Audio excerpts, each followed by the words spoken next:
افغانستان سے متعلق security challenges اب بھی ہمارے سامنے ہیں۔ مشرقی سرحد پر بھارت کی طرف سے آپریشن سندور 2 کی دھمکیاں دی جا رہی ہے۔ انڈس واٹر ٹریٹی کو یک طرفہ طور پر متنازع بنانے کی کوشش کی جا رہی ہے، اور بیرون ملک کی جو قوتیں ہیں وہ دہشت گردی کو سپورٹ کر رہے ہیں اور پاکستان کو نقصان پہنچا رہے ہیں۔ ایسے حالات میں قوموں کے امتحان ہوتا ہے،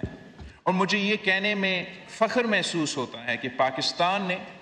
اس چیلنج کی جواب سیاسی اتفاق اور جمہوری رویہ کے ذریعے دیے ہیں۔ وفاقی حکومت اور صوبائی حکومتوں نے مل کر یہ فیصلہ کیا ہے کہ دفاع اور قومی سلامتی کے متعلق غیر معمولی ضروریات کا بوجھ مشترکہ طور پر اٹھایا جائے گا۔ سب سے اہم بات یہ ہے کہ یہ فیصلہ کسی ان کانسٹیٹیوشنل طریقہ سے نہیں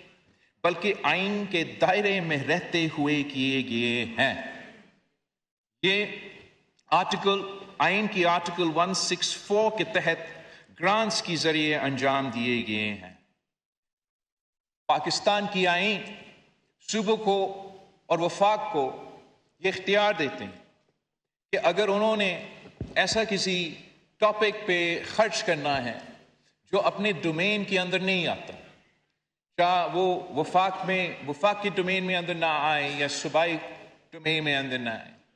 تو ہم اسی آئین کی آرٹیکل کے تحت گرانٹ دے کے صوبے وفاق کو گرانٹ دے سکتے ہیں اور وفاق صوبے کو گرانٹ دے سکتے ہیں۔ تو اس مشکلات کا مقابلہ کرنے کے لیے جب اس بجٹ سیشن شروع ہونے سے پہلے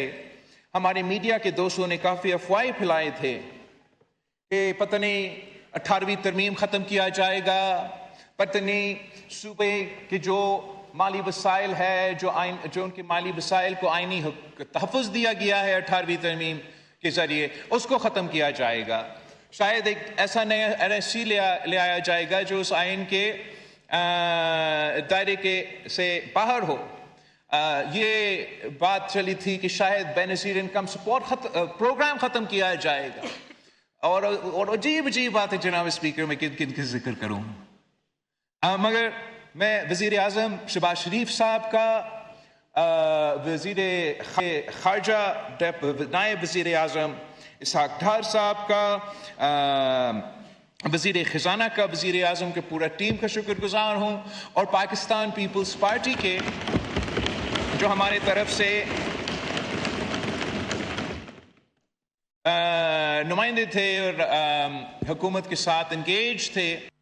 کہ ہم نے سیاسی اتفاق رائے سے ایک پولیٹیکل کنسنسس سے ایک ایسا آئینی اور جمہوری حل نکالا جہاں قوم کی قومی سلامتی کی ضروریات بھی پورا ہو اور صوبے کی کم سے کم شکایت ہو۔ ہم نے حکومت کے ساتھ یہ طے کیا ہے کہ صوبہ سندھ اور باقی صوبے اس قومی دفاع کے لیے ہم اپنا کنٹریبیوشنز دیں گے، ساتھ ساتھ وفاقی حکومت نے ہم سے یہ وعدے کیے ہیں کہ جو صوبے کا مالی وسائل NFC 7 کے تحت ان کو ملنا ہے، اس NFC ایوارڈ کو، ان مالی وسائل کو محفوظ رکھا گیا ہے، ان کو کوئی نقصان نہیں پہنچانا جائے گا۔ اور اس کے علاوہ یہ جو اماؤنٹ ہم 2-3 سال کے لیے یہ جو ارینجمنٹ ہوئے ہیں، اس کے علاوہ وفاقی حکومت صوبے سے مزید مدد کسی اور مد میں